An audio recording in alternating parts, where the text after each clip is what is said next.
RMC, After Italy, Jérôme Sillon. Salut à tous, bienvenue dans l'After Italy, à écouter, à regarder sur toutes les plateformes et sur la chaîne After Télé. Pensez à vous abonner pour ne rater aucun épisode. Mettez une note, écrivez un commentaire. Chaque semaine, on part à la découverte des clubs, des joueurs, des histoires du football italien avec notre drôle de dame, Daniele Manussia. Ciao Daniele. Ciao a tutti, ciao Jérôme. Et avec Loïc Moreau, salut Lolo. Salut Jérôme, salut tout le monde. Vous nous avez manqué. Vous m'avez manqué. Ah, donc c'est Heureusement réciproque. qu'on a loupé qu'une semaine. Bah évidemment, Exactement. c'est réciproque. Tu sais qu'on a parlé de la Juventus sans toi. Bah, c'est là où je me suis dit peut-être que ma présence, elle était peut-être pas forcément obligatoire, tu vois, pour le bien de tous les supporters de la Juve. Et donc du coup, on s'est dit qu'on allait parler de l'Inter aujourd'hui. Ah, ça, c'est une bonne idée. Voilà. C'est pour ça que je suis là. L'Inter, leader de Serie A en quête d'un 3e Scudetto en 6 saisons, déjà qualifié au moins pour les barrages de la Ligue des Champions. Après le traumatisme de la défaite 5-0 en finale de C1 face au PSG, l'Inter a su repartir de l'avant grâce à son nouvel entraîneur Christian Chivu. Quelle est la méthode du Roumain? En quoi son approche est différente de son prédécesseur Simone Inzaghi? Sur quel joueur s'appuie-t-il? Quel ressort a-t-il utilisé pour relancer les Nerazzurri? C'est parti pour l'After Italy. Coup d'œil au classement d'abord de la Serie A, évidemment, pour vous dire que l'Inter est le leader de ce classement devant l'autre club de Milan, l'AC Milan, avec 3 petits points d'avance. Bon, ça reste quand même très serré, tout est jouable évidemment, mais c'est vrai que l'Inter semble avoir pris, Lolo, un petit ascendant sur la concurrence. Bah, c'est surtout qu'on les attendait vraiment pas à cette place-là, puisque tu l'as dit, il y a eu quand même une dérouillée prise en finale de Ligue des Champions 5-0, à tel point qu'au final, on se demandait si l'Inter allait être capable de jouer les premiers rôles déjà en Coupe d'Europe, mais même en Serie A cette saison. Et si on regarde le classement pour le coup des dernières journées, donc des 9 derniers matchs depuis le 30 novembre, on voit là aussi que l'Inter, Daniele, domine ce classement avec 25 points pris devant le Milan, devant la Juve et l'Atalanta. C'est une équipe qui ne perd plus. Alors on va parler évidemment de la Ligue des Champions parce que c'est un autre sujet, mais en Serie A, c'est la meilleure équipe du moment, Daniele. Oui, elle a retrouvé la continuité qu'elle n'avait pas au début de la saison. C'est cette semaine-là, dans la semaine dernière, où elle a un peu pris l'élan sur le reste du championnat. Mais la chose intéressante, c'est qu'elle n'a pas pris l'élan en gagnant contre Naples. Ils ont eu le match direct, la confrontation directe, on l'appelle en Italie, en français aussi, à domicile, donc à Milan. Ah ouais, et scontro diretto. Mais ils l'ont pas gagné, ils ont fait 2-2, on le sait, c'était très décevant parce qu'ils gagnaient 1-0, après ils gagnaient 2-1, avec l'expulsion des Conte, tout le stade était du côté de l'Inter, bien sûr, et ils se sont fait rattraper par McTominay. Mais juste 3 jours après, c'était Naples qui a perdu 2 points parce que c'était fatigant, parce que c'est pas facile de jouer tous les 3 jours. Naples, ils ont beaucoup de blessés. Et donc, c'est sur cette continuité contre les équipes moyennes ou petites que l'Inter, elle a pris l'élan. Et qu'est-ce qui fait le secret du coup de cette belle saison pour l'instant en Serie A, en tout cas Lolo, toi qui regardes tous les matchs attentivement bien évidemment? Non, je pense que tout simplement l'Inter reste l'un des effectifs les plus fournis de Serie A, tout simplement. Ça fait quand même quelques années que l'ossature de l'équipe est la même. C'est une équipe qui est quand même 2 fois finaliste de Champions League sur les 3 dernières saisons, qui était championne encore il y a 2 ans. Donc je pense que voilà, on dit qu'on ne change pas une équipe qui gagne. Elle ne gagne pas autant qu'elle le devrait, notamment par rapport, encore une fois, au pronostic. Chaque début de saison, l'Inter part souvent favorite et bon, elle n'est pas championne chaque année. Elle a perdu ses 2 finales de Ligue des Champions, mais voilà, en termes d'effectifs, ça reste solide. La principale problématique en fait du début de saison, c'était justement de savoir quel allait être l'impact psychologique en fait de cette dérouillée prise en finale de Champions. Et force est de constater qu'avec l'arrivée de Christian Chivu, il a quand même réussi à soigner en quelque sorte les blessures et à faire en sorte aussi que l'Inter soit quand même à la hauteur sportivement. Comment il a fait, Daniele, justement, Christian Chivu? On parlera technique tout à l'heure, on parlera tactique sur ce qu'il met en place, mais d'un point de vue psychologique, est-ce qu'on en sait un petit peu plus sur la façon dont il a réussi justement à soigner, comme le disait Loïc, des joueurs meurtris et traumatisés par cette lourde défaite en finale de Ligue des Champions? Bah, alors lui, il s'est présenté d'une manière très humble, c'est-à-dire il a pas fait bien sûr des requêtes à la société, aux dirigeants. Il a travaillé avec ce qu'il avait. Certains joueurs, comme par exemple Zielinski, qui est beaucoup plus impliqué avec Kivu par rapport avec Inzaghi, il parle de Kivu comme un entraîneur très chaleureux, qui les met à l'aise, qui a confiance en lui. Il est arrivé à réintégrer aussi, par exemple, Çalhanoğlu, qu'au début de la saison, on se demandait comment il allait jouer parce que il voulait partir, ils l'ont un peu obligé à rester, mais est-ce qu'il allait être de bonne humeur? Bon, là, il est blessé, mais il était important quand il était sur le terrain. Il était un peu dans la continuation d'Inzaghi, parce qu'il y a aussi beaucoup de doutes sur le jeu, mais lui, il a vraiment changé quelque chose, mais pas beaucoup. Aussi, dans la formation, il a intégré justement Zielinski, Sucic. Quand il y avait des blessés, il a trouvé des solutions, mais il a touché les moins possibles, je dirais. Et il a eu confiance dans les jeunes, comme Pio Esposito et Boni. Donc voilà, c'est plutôt un entraîneur qui a essayé de donner le message. Moi, je suis là pour renouveler petit à petit. C'est pas les grands changements, on va pas faire la révolution. Et je pense que le fait qu'ils ont choisi un entraîneur avec pas beaucoup d'expérience, parce qu'il avait 13 matchs entraînés avec Parma en Serie A, ça montre aussi que les dirigeants ne voulaient pas faire une révolution. On a l'impression, Lolo, quand on regarde les matchs, quand on voit l'attitude de Christian Kivu sur le banc, qu'il est dans l'apaisement, qu'il est venu un petit peu câliner ses joueurs traumatisés. Ouais, en fait, c'est vrai que Daniele parlait d'humilité, c'est vraiment le mot qui colle le plus à la personnalité de Christian Kivu. En fait, depuis qu'il est arrivé, il y a jamais un mot plus haut que l'autre, en fait. C'est-à-dire, quand il y a des polémiques autour de l'arbitrage, c'est comme pendant la Coupe d'Afrique des Nations en Italie, on sait qu'il y en a beaucoup, il fait en sorte de ne pas rentrer dedans. Quand il se fait attaquer, comme ça a été le cas d'Antonio Conte, par exemple, il refuse de rentrer dans le jeu de la polémique. Donc, à chaque fois, il ne faut pas attendre de lui la phrase choc. Hein. C'est vraiment quelqu'un qui, effectivement, cajole ses joueurs. C'est quelqu'un qui a forcément aussi une aura par rapport à son passif de joueur avec l'Inter. On rappelle qu'il était quand même titulaire sur le côté gauche de la défense lors du triplé historique en 2010. C'est quelqu'un qui a fait ses classes dans les équipes de jeunes de l'Inter aussi. Donc il connaît très bien le club, il connaît très bien le fonctionnement, il est très apprécié des dirigeants qui l'ont choisi aussi pour ça. Donc effectivement, c'est là où il a réussi le tour de force, effectivement, de pas vouloir tout foutre par terre pour repartir entre guillemets d'une page blanche et imprimer sa patte. Non, il s'est adapté à ce qu'il avait, comme disait Daniele. Il a réussi à redonner confiance à un groupe qui était vraiment pas bien après on parle de la Champions, mais il y a aussi le Scudetto perdu en toute fin de championnat la saison passée. Donc il y avait deux traumatismes en fait. Une Inter qui est passée d'un triplé potentiel à 0. Alors on l'a dit, donc en championnat ça se passe bien avec le meilleur bilan depuis le 30 novembre. La faiblesse en revanche de l'Inter cette saison, et on va le voir en chiffres tout de suite, c'est que c'est une équipe qui est forte face aux faibles, tu le soulignais Daniele, mais quand on regarde les adversaires, on va dire du même calibre que l'Inter, les grands d'Italie ou les grands d'Europe, on se rend compte par exemple cette saison que toute compétition confondue, eh bien l'Inter n'a été capable de battre que la Roma. Il y a eu notamment des défaites, que ce soit sur la pelouse de la Juventus, du Napoli, de l'Atlético en Ligue des Champions, une défaite aussi à Giuseppe Meazza face au Milan, face à Liverpool ou face encore à Arsenal récemment.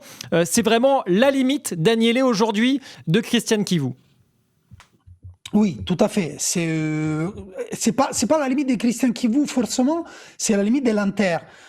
Il commence à être critiqué sur ce point-là, Kivu, parce que c'est vrai que si l'expérience d'un entraîneur, ça compte dans ces matchs de haut niveau important, où la compétition, surtout l'Inter, elle s'est fait souvent rattraper. Si on réfléchit, on se rappelle Juventus 4-3, le match avec la Juventus, c'était un match de folie où l'Inter n'a pas gardé l'avantage. Contre Naples, c'était la même chose. Contre Liverpool, encore une fois, c'était un penalty à la dernière minute. Donc voilà, c'était un peu comme si l'Inter, elle perdait la tension mentale, psychologique. Après, je pense que c'est subtil le fil sur lequel Kivu se tient en équilibre. Parce que si tu gagnes pas ces matchs-là, tu vas pas aller en finale des Champions League, sauf miracle, encore une fois. Ça reste de gagner les Scudetto. S'il gagne les Scudetto, tout le reste passera en deuxième plan. Mais s'il gagne pas les Scudetto, c'est difficile après de sauver sa place, sa réputation. Et je pense que tu peux pas vraiment gagner les Scudetto si tu fais une deuxième partie des saisons où tu bats pas Naples, Milan et Juventus.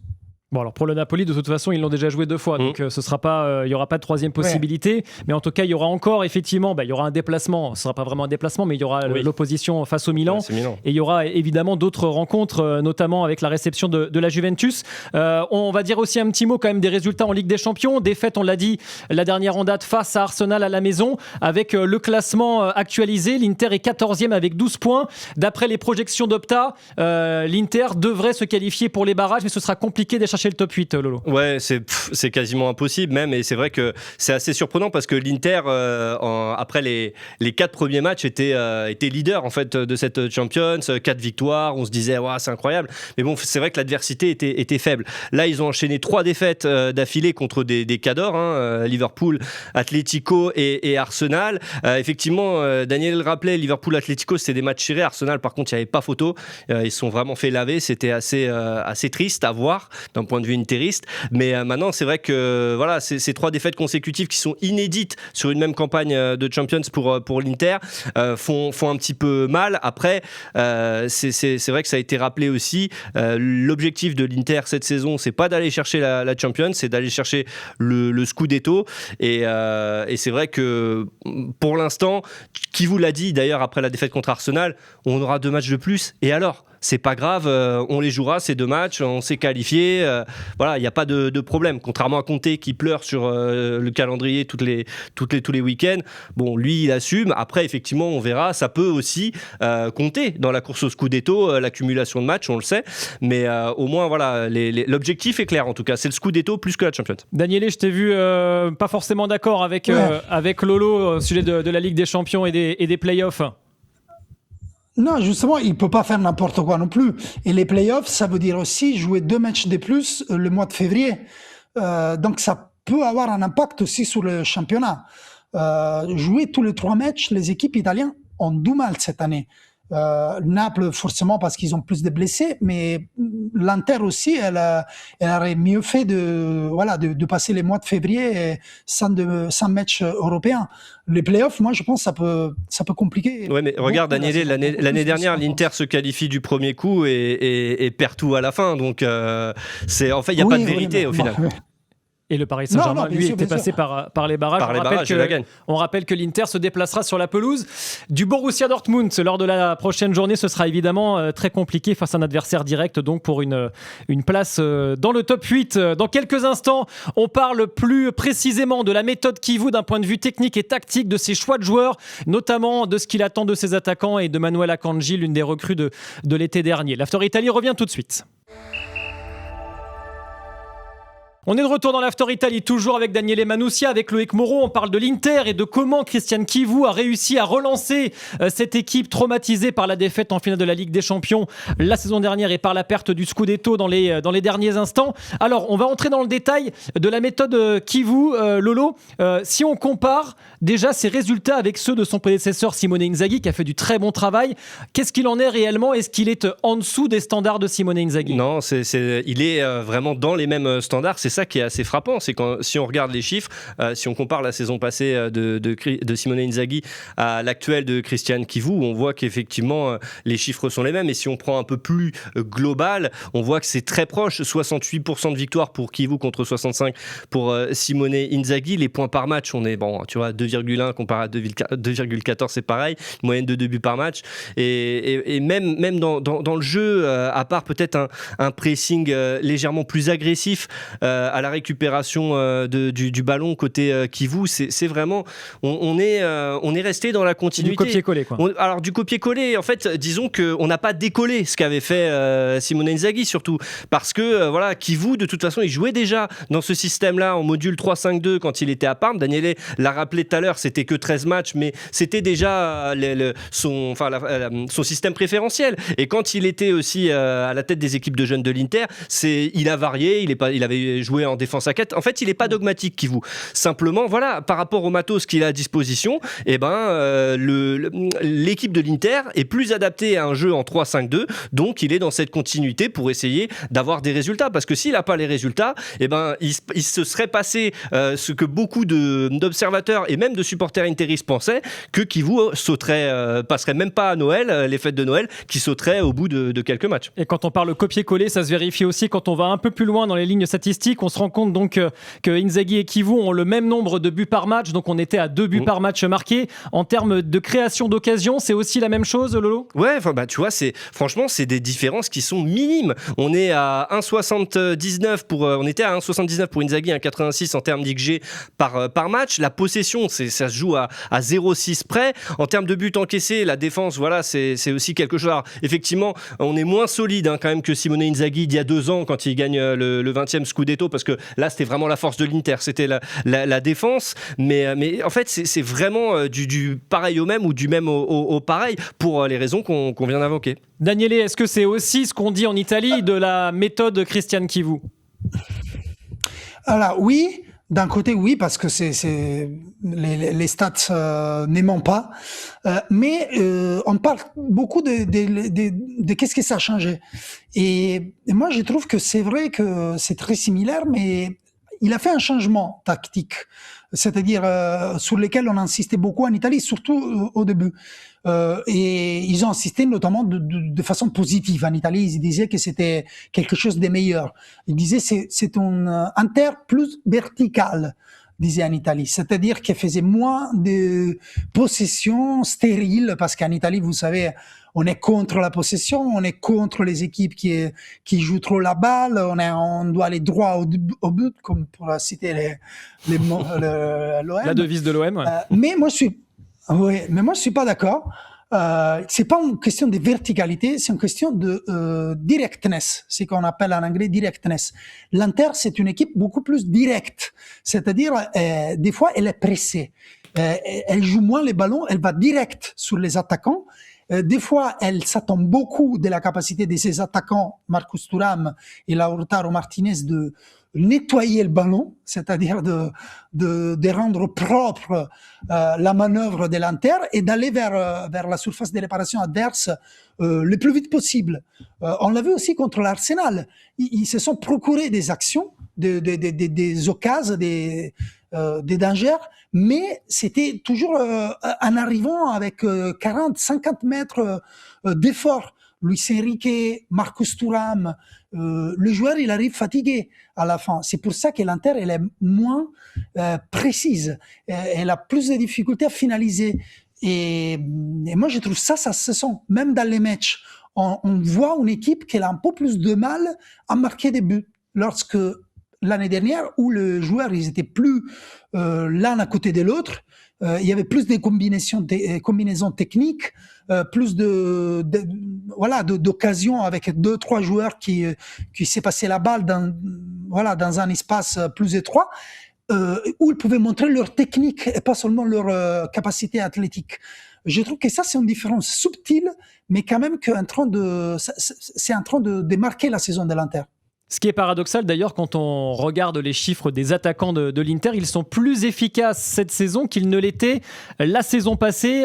Et quand je parle de ces joueurs-là, je parle notamment du duo titulaire Lautaro et Marcus Thuram, mais aussi des remplaçants, des doublures, Lolo. Pour moi, c'est ce qui est fondamental en fait entre Kivu, la différence entre Kivu et Inzaghi, c'est la capacité d'avoir un backup en attaque. On sait que Thuram, Lautaro, maintenant c'est un duo qui est connu un peu dans toute l'Europe. On connaît la qualité des deux joueurs, mais c'est vrai que le gros point noir de l'Inter, notamment la saison dernière, c'était de ne pas avoir de remplaçant qui était capable de s'élever à ce niveau-là. Et ça, c'est à mettre au crédit de Christian Kivu, puisque l'Inter s'est débarrassé de Mehdi Taremi et d'Arnautovic et de Joaquin Correa aussi à l'intersaison pour faire venir en Juan Boni, le français que Kivu a entraîné à Parme en Serie A la saison passée, et conserver Pio Esposito qui était donc prêté à la Spezia en Série B, mais qui est issu des rangs des équipes de jeunes de l'Inter. Kivu l'a dirigé à peu près dans toutes les catégories de jeunes. Et en fait, ce sont deux joueurs avec un impact de fou. On le voit dans les chiffres. Anjuan Boni, décisif toutes les 74 minutes. J'allais dire un super sub, mais même pas, parce que quand il est titulaire, il est aussi là, il est aussi décisif, il est incroyable à peu près dans tous les compartiments du jeu. Pio Esposito aussi, incroyable. Les supporters d'Arsenal, il y a plein de médias anglais, d'ailleurs, après le match, qui ont dit, mais attends, mais il vient d'où, lui on le veut, combien vous le vendez, Pio Esposito? Parce que, encore une fois, un physique assez dingue. On le voit, il n'est pas si décisif que ça pour un attaquant. Toutes les 235 minutes, c'est beaucoup moins, effectivement, tu le disais, Jay, que Lautaro Thuram, qui eux sont réglés comme une horloge suisse. Quasiment décisif une fois par match. Tu te rends compte, c'est déjà énorme. Mais c'est vrai que Pio Esposito, voilà, il a des capacités. On rappelle, il est tout jeune, néo-international italien. Donc voilà, c'est ça la grosse différence, et ce qu'a réussi à amener Kivu, c'est-à-dire de la rotation dans le secteur offensif de l'Inter, et surtout de la rotation qui amène des buts, qui amène des passes D et qui amène des points. Ouais, parce que si on compare avec la saison dernière, on se rend compte que Lautaro et Marcus Thuram, d'ailleurs c'est marrant parce que c'est similaire cette année, c'est la même chose l'année dernière, ils étaient décisifs tous les deux toutes les 150 minutes, donc quasiment tous les deux matchs, malgré les 24 et 18 buts chacun marqués. Mais c'est vrai que Mehdi Taremi et Marco Arnautovic étaient des solutions beaucoup moins avantageuses et beaucoup moins percutantes, Daniele, que ne le sont cette saison Esposito et Boni. Oui, bien sûr. Et ça, c'est le mérite, il doit venir à Kivu. Parce que Pio Esposito, il avait entraîné quand il était dans les jeunes de l'Inter. Et c'est lui qui a décidé de pas le prêter cette année. Et Boni, il a entraîné à Parme. Et l'Inter, ils l'ont payé cher. Mais il est en train de confirmer tout son potentiel. L'année dernière, il n'y a pas de photo. Là, on voit des stats, les 7 buts d'Arnautovic, les 3 de Taremi, mais c'était dans des matchs pas importants. Oui, avec l'Inter, il faut toujours voir la différence entre les matchs contre des équipes où il faut marquer, où il faut faire quelque chose de plus, et des matchs où, voilà, si je rentre 20 minutes avec l'Inter, peut-être moi, une passe décisive, je peux la faire. Boni aussi, ça vaut aussi pour les joueurs de cette année, hein. Boni, il a fait trois passes décisives, il a fait tous les 3 dans les mêmes matchs. Donc, il faut faire un peu attention avec l'Inter, parce que c'est une équipe des fois tellement supérieure à ses adversaires que il faut régler les stats sur ça. Mais oui, mais bien sûr, ça c'est la partie qu'elle a plus améliorée Kivu. Et un joueur important également au-delà des attaquants, c'est la recrue de l'été arrivée de Manchester City. On voulait dire un mot notamment de ce que Manuel Akanji a pu apporter à l'Inter, Lolo. C'est vrai qu'il est arrivé un petit peu à l'arrache, parce qu'on ne s'attendait pas forcément au départ de Benjamin Pavard pour l'Olympique de Marseille. Benjamin Pavard qui, je rappelle, était l'un des favoris des tifosi. Et puis Akanji est arrivé pour pallier son départ. Et pour Christian Kivu, c'est un homme de base, hein. C'est celui qui a joué le plus de minutes cette saison en Serie A. Donc sur le côté droit de la défense à 3, c'est un joueur qui figure très bien en termes de tirs contrés et d'interception par 90 minutes, et c'est un joueur aussi, c'est un leader, c'est-à-dire qu'il apporte une sorte de sérénité, à tel point qu'il est donc prêté. Il y a une option d'achat de 15 millions d'euros sur lui. Bon, là c'est bargain, hein, c'est une affaire, donc je pense qu'elle va être levée assez rapidement. Mais en plus, c'est vrai qu'il a cette capacité, on l'a vu lors du dernier match de Serie A contre l'Udinese, où il a été utilisé un petit peu plus haut sur le terrain, une polyvalence aussi qu'il avait déjà montré à Dortmund, qu'il avait déjà montré à City avec Guardiola. Donc c'est pareil, c'est clairement là aussi un choix à mettre au crédit de Kivu, parce que sa réussite, c'est aussi la réussite de l'entraîneur roumain. Ouais, on a l'impression qu'avec Akanji, Daniele, l'Inter a gagné au change par rapport à Benjamin Pavard, oui. Surtout quand on voit ce que fait Pavard avec l'Olympique de Marseille cette saison, et notamment depuis maintenant plusieurs semaines.